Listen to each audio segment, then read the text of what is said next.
Hi, I'm Peter Birch. Today we're going to put together this ultimate blue tongue cage thanks to our good friends at Ultimate Reptile Supplies. I hope you enjoy. Welcome to CrittaCam.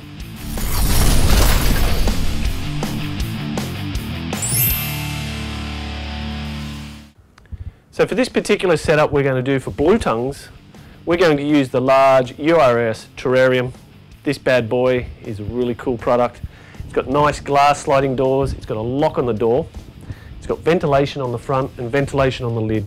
Now, we've been spoilt rotten here. We've actually got the lighting has already been put in for us to make it a lot easier. We're using a 5% UVB light. Now, I know blue tongues typically don't need UVB, but if you have the opportunity to give them UV, it's always a good thing to give that to them. Now, we're also using this bad boy here, one of the URS products, a nice heat lamp. Now, even the better thing is they're all connected with the ES connections from URS, and they're all got light cages on them right here. So that means that they're connected appropriately and they've got plenty of protection if anything gets up close to those lights and tries to burn themselves. Now, we're going to take the lid off because what we're going to do is we're going to stick some substrate in here. We're going to put some nice thick substrate in here.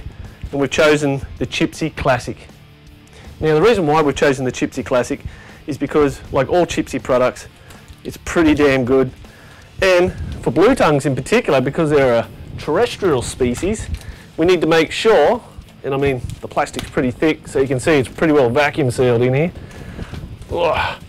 So blue tongues in particular like a really deep, thick substrate. Now they're really a terrestrial species, and you can see how much you're going to get for your value here with these blocks. So they're a terrestrial species, but in particular these guys like to hide in deep leaf litter and deep grass. Now that gives them the opportunity to do something that they would do in nature, be able to hide and thrive and get in there. So I'm going to fill this up right now.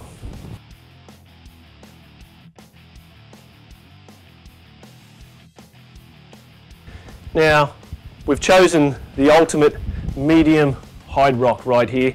Now, the medium hide rock is a really awesome product. Now, this hide rock is actually based off a real rock that was found just outside in the Adelaide Hills, where URS was based. This rock is an amazing thing. It's hard, heavy duty, so we need to make sure that when we place it in the cage, it goes in nice and deep all the way to the ground, because sometimes animals will burrow underneath and get trapped underneath heavy objects. Now that's not super heavy because it is fiberglass, it's not plastic.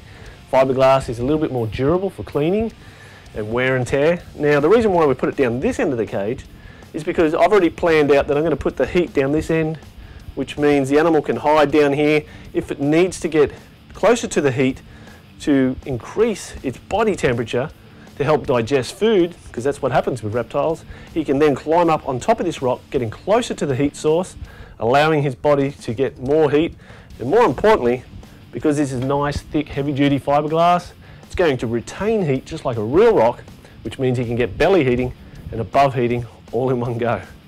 That's pretty cool. So what we've chosen for water is this beautiful Billabong water bowl. I mean, it's aesthetically pleasing, very attractive bowl, and it's not super deep.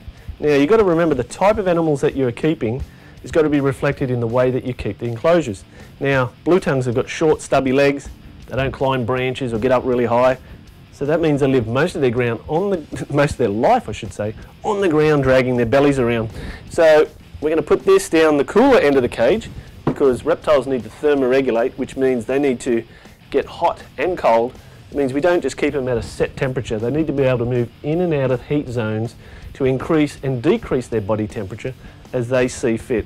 Now, that water bowl's down there, touching the bottom of the cage. The blue tongue can actually walk through the water bowl, have a bit of a drink.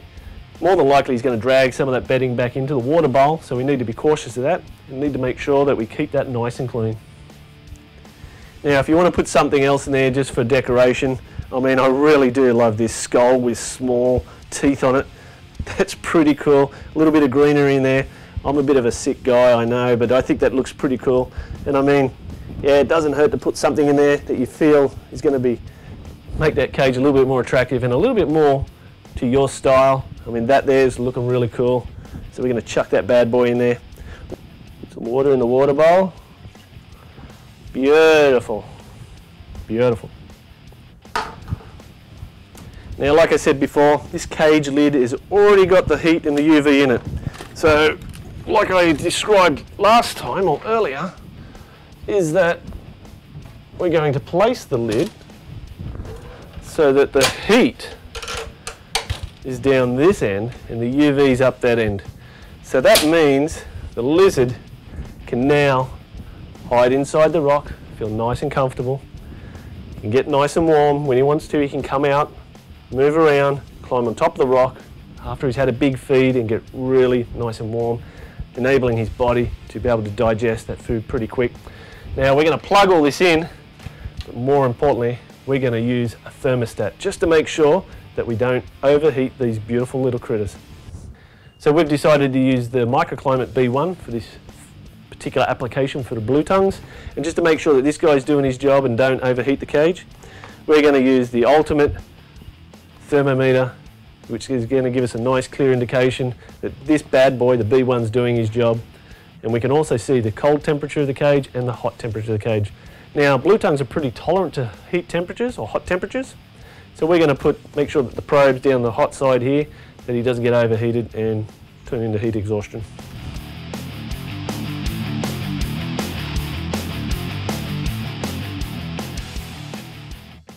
Cool thing is we've already got clips inside the cage here for the probe, which is this bad boy. So that probe can go right down there, close to the hide box, or the hide area that we've dedicated, and we can clip them off, which will mean that that's not going to get knocked around or moved. And while we're at it, we'll open the thermometer. There's an in and out, which is a hot, I use for the hot end and the cold end. And we can put that right beside the probe for the thermostat, which will keep an eye on the thermostat, making sure he's doing his job appropriately. So we just clip all that in there, nice, easy.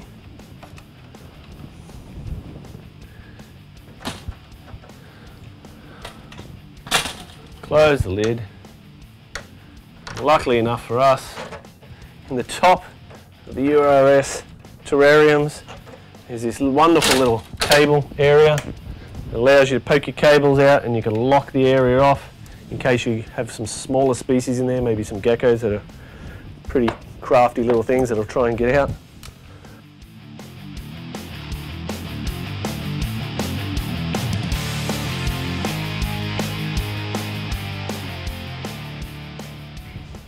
Now we always need to make sure that we plug the heat item, whether it be a hot rock, heat pad or a heat light, into the thermostat. Very important. That way the thermostat can control the power getting to the heat lamp itself. Alright, now we've got the UV light, the heat lamp. Now the thermostat itself, the microclimate, will show you when the heat is on and the power is going to the heat. That's pretty important, because if your light's not working and the heat's on and the power's on, well, the light's not going to come on, so then the light needs replacing. So that's pretty cool. Another cool thing, another cool feature really, is this key. This key is an anti-tamper key. Now, if you've got small kids and you've got little knobs and things around and buttons, they usually come around pressing buttons and twisting knobs. This will prevent it, helping to maintain your animal at the appropriate temperature. Now, I know blue tongues like temperatures around about 32 to 33 degrees Celsius, so we make sure we just twist that right there to where we want it. Now, like I said before, we need to make sure that the thermostat's doing the right job, so we'll keep our eye on the thermometer. It's a bit of a mouthful. Make sure that the thermostat's doing the right thing with the thermometer, and just keep double checking on it. Now, the only thing we really need to do now is throw a blue tongue in there and watch him thrive. Beautiful blue tongue. Make sure that doors lock themselves into place. Now this guy's absolutely going to love his new house. You're going to be able to sit back and watch him thrive. Now, if you choose to use a bigger enclosure, that's fine, that's completely up to you. Just remember, we've chosen this enclosure for this particular sized animal, and everything here is going to make this guy a very cool and happy blue tongue.